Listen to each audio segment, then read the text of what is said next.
You can put vermiculite on the top of your soil, and this is something I think we'll talk about too. But what that does is that wicks up extra moisture from the top of your soil, and it'll prevent dampening off. Okay. You also want your seed starting mix to have a fine texture. To ensure optimal seed to soil contact. If you put a seed in there and it's not contacted with the soil, it's not going to germinate well. And it also helps with the absorption. Again, the tiny roots. If you have large pieces, sometimes like there's a Happy Frog potting mix, there's too many big chunks, in my opinion, inside that mix, and the roots will hit it and they'll stop. It'll stunt things. It's just not great. It needs to be lightweight and fine. You don't want a bunch of chunky bits in there. And also it keeps the constant moisture around. Again, moisture retention. You want your water, your soil to be able to hold moisture but drain. And it's really important. So we touched on the importance of moisture already, but the foundation of the mix is the most important for moisture retention and is generally made up of sphagnum peat moss, which is mined out of bogs. It's actually precious to animal habitats. There's a lot of controversy around peat moss right now, so they're trying to find different things, and there are different things. In fact, inside of your giveaway prizes over there, you see that brick? That's what you call cocoa core. It's a different alternative to peat moss, and it's great because it comes from the husk of a coconut shell. It's literally you see the brown coconuts in the store? It's that ground down fine, and it works great for a soil medium for when you first plant your seedlings especially. It can lighten up regular soil too. And all you do is that brick right there will actually make quite a bit of soil. So you just add some water to it, it will expand and loosen up, and you're good to go. So I told you about that. And if you do plant with peat, peat is naturally acidic. You want to add a little bit of dolomite lime to raise the acidity, to lower the acidity level and raise the alkaline level. And then there's vermiculite and perlite, which we're going to be giving that away too. Do you ever see the potting soil and it looks like it's got styrofoam balls in it? That is perlite. And perlite, and I got these for you too, Sherry. Perlite, I gave you vermiculite last, right? So perlite and vermiculite are both made from, let's see. Let's start with perlite. It's basically volcanic glass. Did you know that? Pretty cool, huh? Volcanic glass until it heats and expands in what looks like light styrofoam balls. It does not break down in the soil over time. If you put perlite in your garden soil or your garden beds, it will not break down over time. It adds no nutritional value to the soil. But it does help with aeration and drainage. It's a good thing to have. That's why you'll always see it inside of a potting mix. Vermiculite, on the other hand, is a magnesium aluminum iron silicate. I learned that when I was doing this. I did not know it. That resembles mica. If you've ever seen in some rocks, you see that really shiny. It looks kind of like mica. It also is heated and expanded. It retains, this is the good thing about vermiculite, and I love it. I just ordered more. It retains 4 times its weight in water. Okay, so it's great to put inside there. Usually a mix will have both perlite and vermiculite. And it will release water to the plant when it needs it, and it will hold it back when it doesn't. It's really kind of cool. It's kind of like a sponge. It also will house beneficial microorganisms and nutrition as well, like magnesium, potassium, and calcium, and it will slowly release this nutrition to your young plant. Make it in a bioavailable form that's easy for the plant to uptake. Unlike perlite, it does not break, it does break down over time, but like perlite, it adds aeration and drainage in the garden, and it is a worm magnet, as it aids in the worm's digestion. Actually, the Latin term for vermiculite is to be full of worms. Yeah, you're laughing. He's laughing for a reason. I have a worm story. Okay, I had, have you ever heard of vermicomposting? That's worm composting. That bag down there is a big bag of worm compost. I don't know if you can see it, but it's fantastic for your garden. So I said, honey, let me, he's in there staring at me, can I bring worms into the house? And he's like, no. You know, my husband's not a big worm guy. The reason why I laugh is because when I want to go fishing and I don't want to buy the worms, I just go take one little shovelful out of my garden in the corner. There's a million worms right there. Yeah, it's a massive amount of worms, right? There's so many things that you can do for your garden. You know why your garden has so many worms? Because you guys use cardboard, don't you? Yes.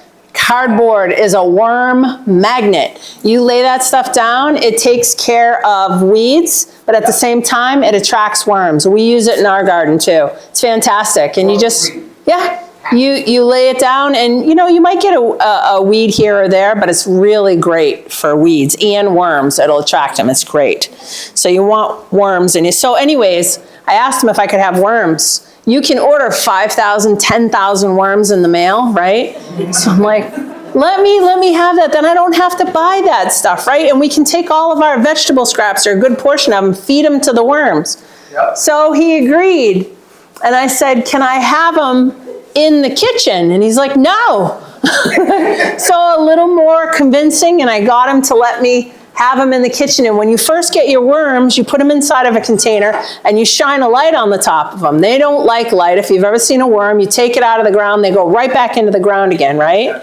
So I had my light on there, and you're supposed to, they said, I had 5,000 worms. Keep that in your mind when I tell you the rest of the story. You put the light on them and they stay underneath. And you do that for maybe 5 days, a week, and then you're all set. You can take the light off and you can put a little wet newspaper over it. So I'm all excited, right?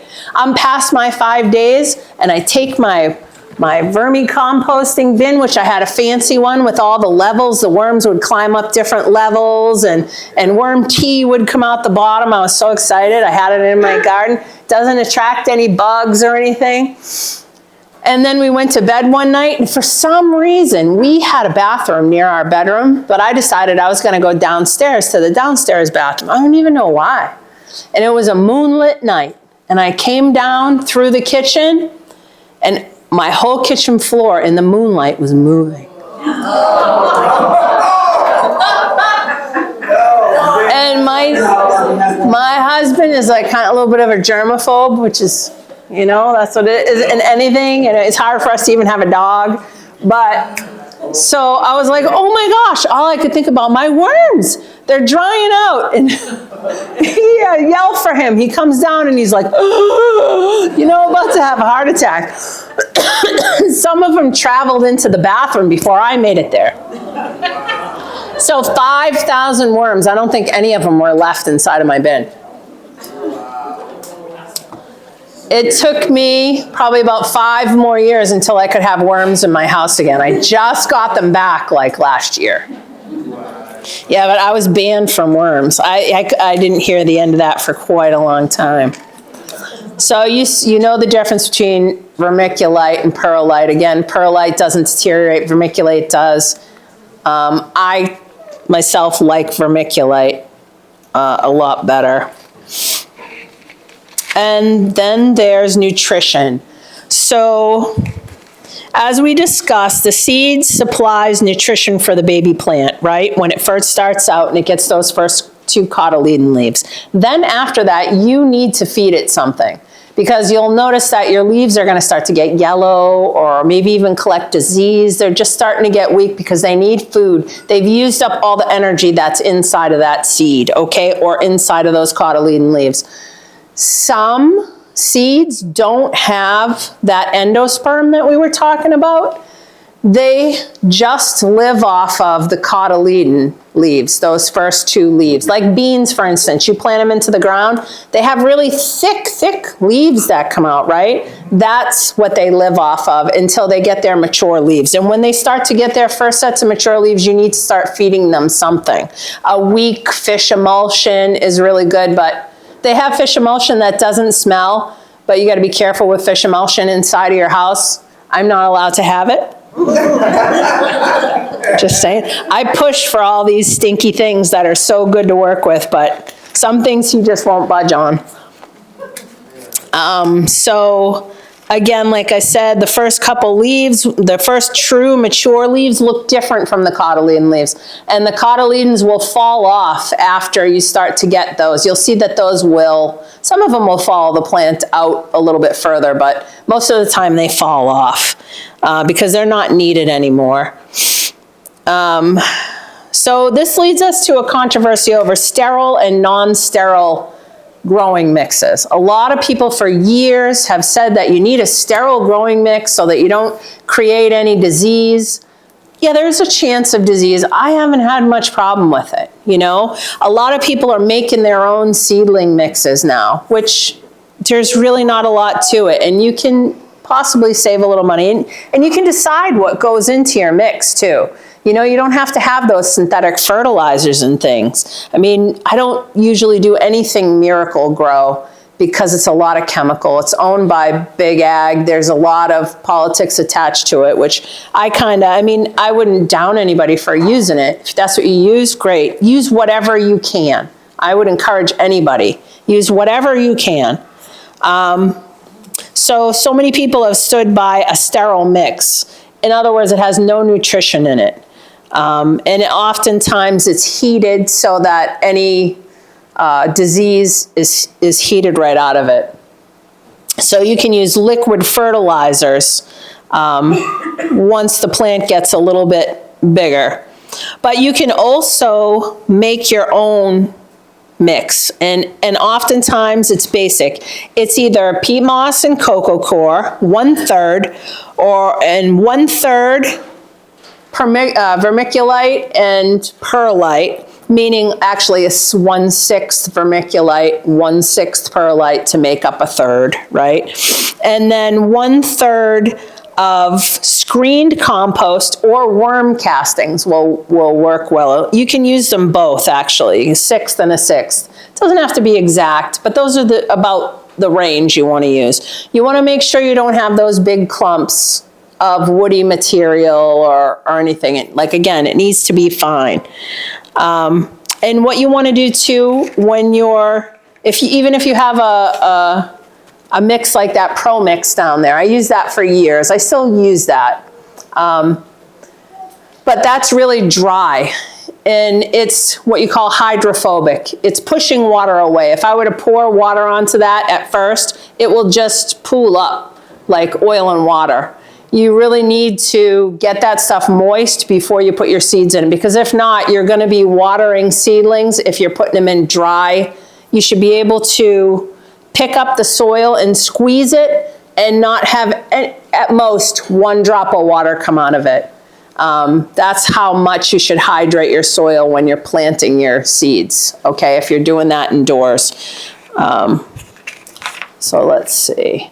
So you can add things like I said, compost, and you can start feeding things with fish emulsion, and there are all kinds of... I got a question. Okay. I've used that potting soil before. How do you get it moist? The water runs right off. It does. It's time. Do you have a pot or something, pour water in it, and then mush it up or something? No, what I do is, for that, because I plant so much too, I have one of the big Sterilite containers, and I take big chunks of that and put it in, and there's dust flying, and you're gonna breathe it in if you're not careful, and I just pour water on it, mix it up, and walk away for a while. Let it hydrate. And you might see that there are some clumps that are still dry. Mix it up and put a little more water in, walk away until you get that consistency I was telling you about. All right, so I'm going to tell you here about some decent companies that make really good pre-mixed seed starting mixes. Number one on my list, which my husband has a problem with and I still don't get to use this, but a lot of professionals use this. This is hot right now, really popular. It is Vermont Compost Fort V. It's wonderful.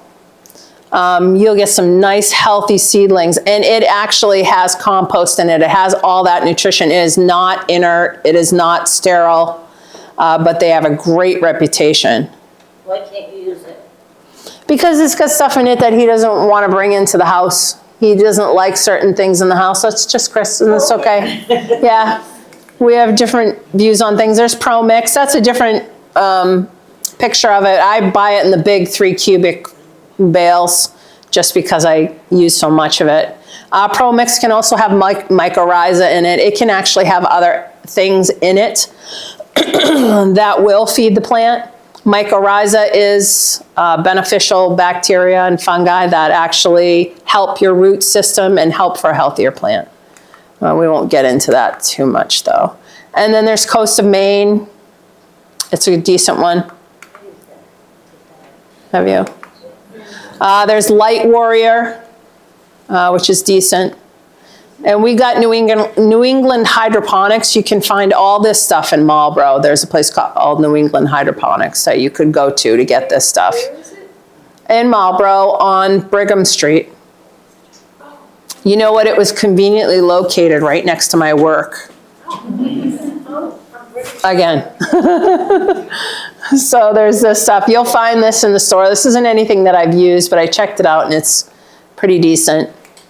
They make some additives that are pretty decent too. And I found this Purple Cow too online that I have not used, but it really looks decent.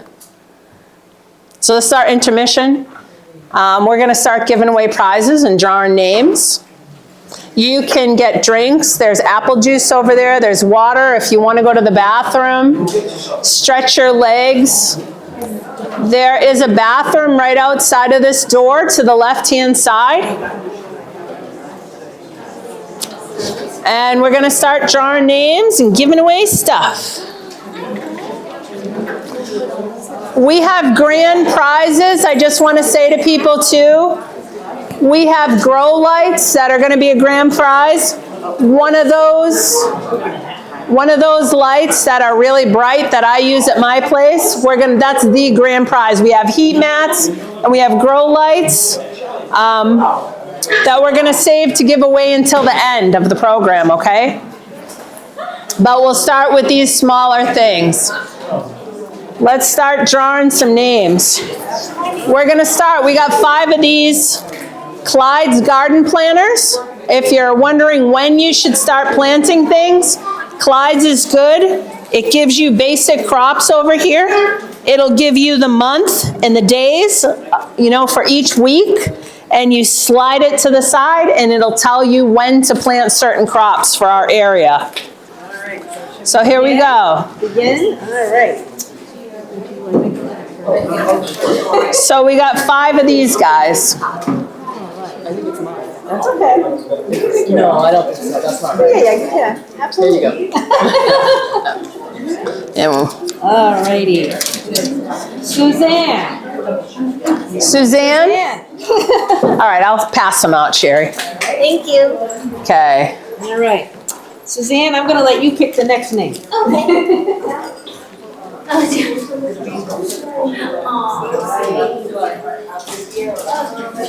Terry. Terry? You have a Terry here? Terry. Let's put this on Terry. Oh, Terry? Terry. All right, Terry, cool. I'll let you pick the next name. All right. We have Tracy. Tracy. Oh, I think she stepped out to the lady there. Is she with you? Yes. All right, let's give it to you then. Thank you. You got it. Okay. I will let you pick the next name.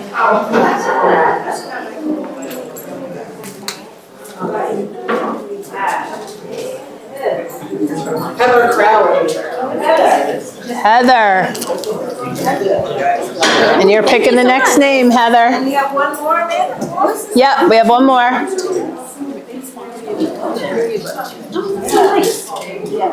Virginia. Virginia. And Virginia's picking the next name. Yes, absolutely. Okay, let me take those from you. So everybody has a chance. Yes. And what we're going to do is, I'm sure we have more prizes than we do names to draw. And we're going to end up sticking those names back in, and you're going to have more chances to win more things. Elisa. Alisa? And then you can pick the next name. This is a 24-hour timer that Alisa just won.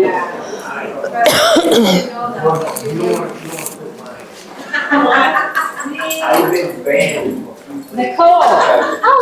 Nicole. You won your own envelopes to put your own seeds in when you're collecting seed.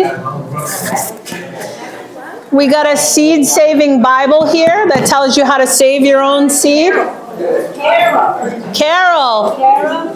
The next winner. Carol. Okay. You pick the next one. Now we have seed starting log books. We have 3 of those. These are really cool. Kathleen. If you want to keep track of your seed type, variety, when you purchase them, the expiration date, it keeps track of everything for your seeds. You're welcome. See who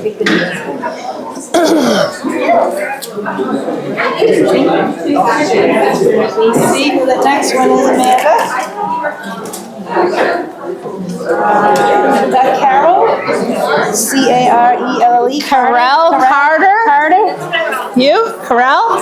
That's a pretty name. Thank you. You're welcome. Would you like to pick the next name?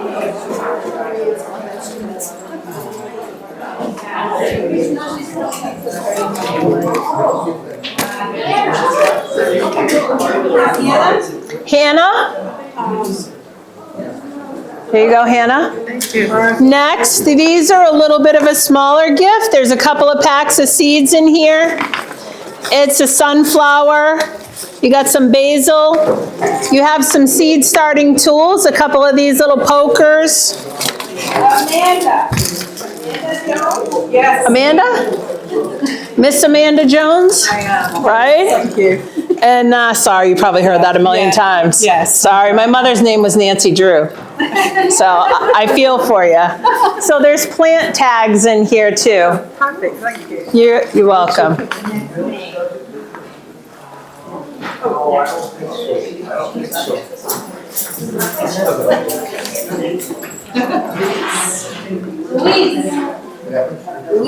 Luis. Thank you. You got it. And I'll let you pick the next one, Louise.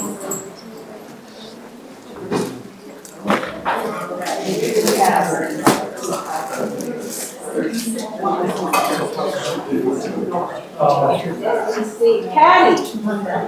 Patty? Patty? Patty. Oh, there she is. Did you come before to one of our classes? No. Oh, I thought you did. You look familiar. I know, you look familiar.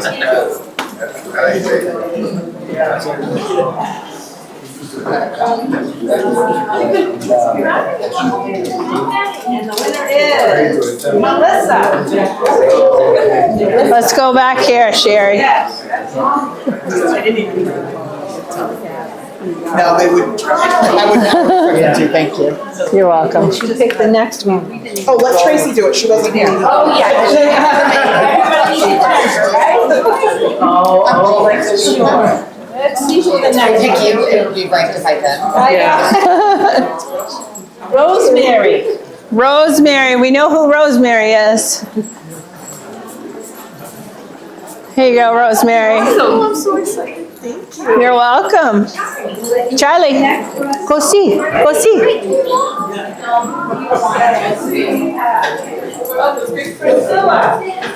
Priscilla.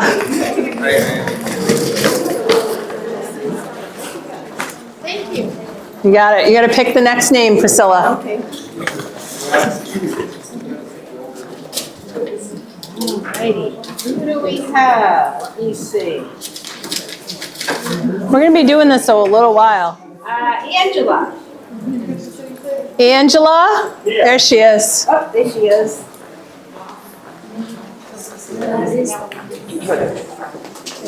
You're welcome. Alrighty, who do we have? Come on, buddy.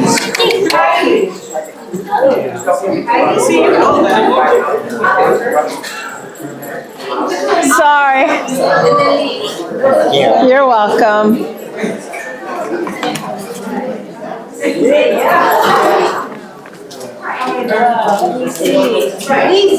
Lisa. Lisa.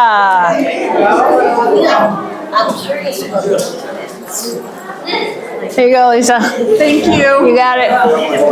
Names, we have to put them back. We're gonna have to put them back in. My friend said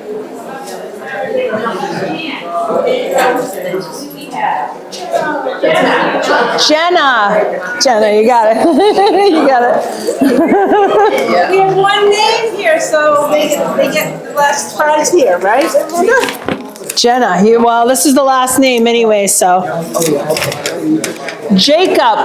There you go, Jacob. All right, so I think we'll put these back in, right? Yeah, we'll just keep recycling. So everybody that just won, everybody's going back in again.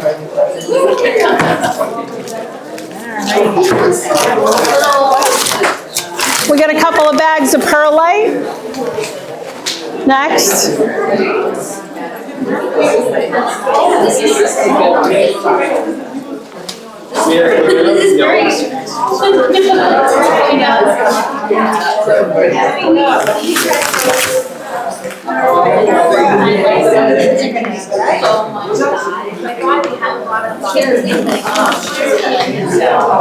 Now we have notes. Alrighty, let's see. Right.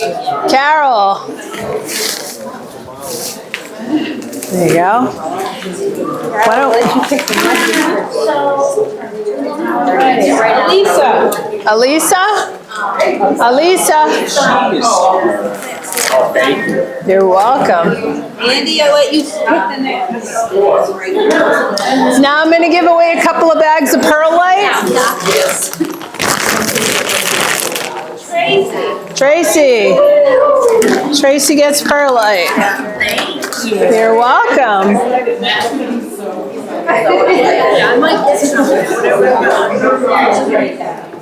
You have Nicole. Nicole. Nicole. Perlite. We actually really needed this. All right, why don't we do these? Okay, we're gonna do. Okay, these are peat pellets. If you've never seen a peat pellet, well, it's part of my presentation. So these are actually things that you plant seeds in. I'll explain what they are later. All right, should we have Jacob pick another name? Yeah.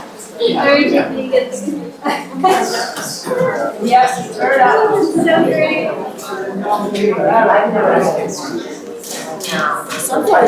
Heidi. Yeah, they're easy to grow. Now, you know what they like? A nice fertile soil, though. Heidi's our next winner here. Heidi, here you go. Oh, sorry.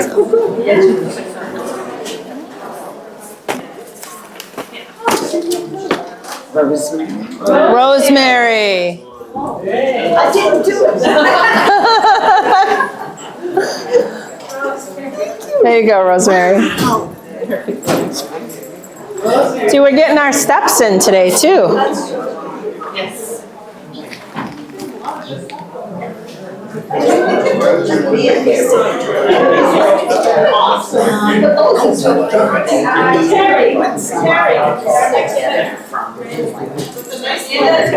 Bet you never thought you'd pat a sunflower.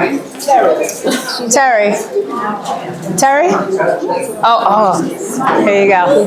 You got it. Pick our next one. Okay, now I'm going to be giving away plant markers, and there's actually a marker with it. Okay, there's I think there's 300 plant markers in here. And we got 3 of these to give away. Kathleen, our next one. Kathleen? You got it. Ready? Sherry, maybe we should just pick the names for time's sake. Yep. Because we're gonna, Suzanne. Suzanne, plant markers for you. Alrighty, let's see.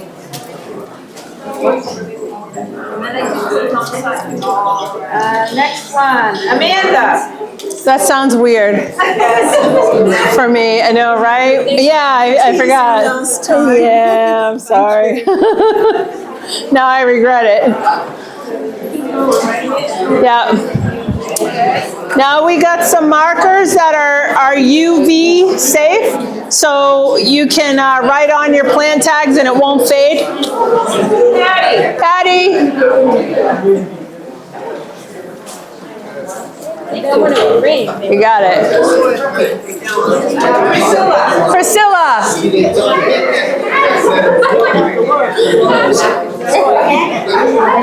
Okay. Now we're going to give away, this is a survival garden kit. There's 15,000 seeds in here. They're all heirloom. And the winner is Virginia. Virginia. Virginia Haskins. Virginia Haskins? Yes. Yes. Virginia Haskins. That's you. So there's 32 different varieties in here. All of them are obviously non-GMO heirloom.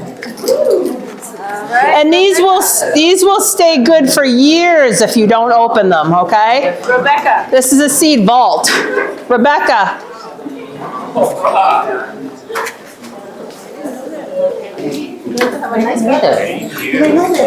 Lisa. Lisa. Thank you. You got it. And one more. Carol Carter. Carol Carter. Corral, sorry. Corral. Yeah, that's a good prize. Okay, next. We're going to give away, this is a book, it's actually kind of nice. You can actually put your seeds in here. It's like a photo album for seeds, okay?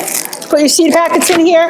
There's some seeds in here too, a couple of packages of sunflower, zinnia, and also some of those seed saving envelopes. And the winner is Hannah. Hannah. There you go, Hannah. You're very welcome. Okay. Now we're giving away, you know those nursery bags that I was telling you about, the air pruning? I don't know how many are in here. There's a lot. Yeah, I don't know how many are in here. There's got to be 50 to 100. There's a lot in here. And the winner is Heather. Heather? Heather? And we got 4 or 5 of these. Jenna.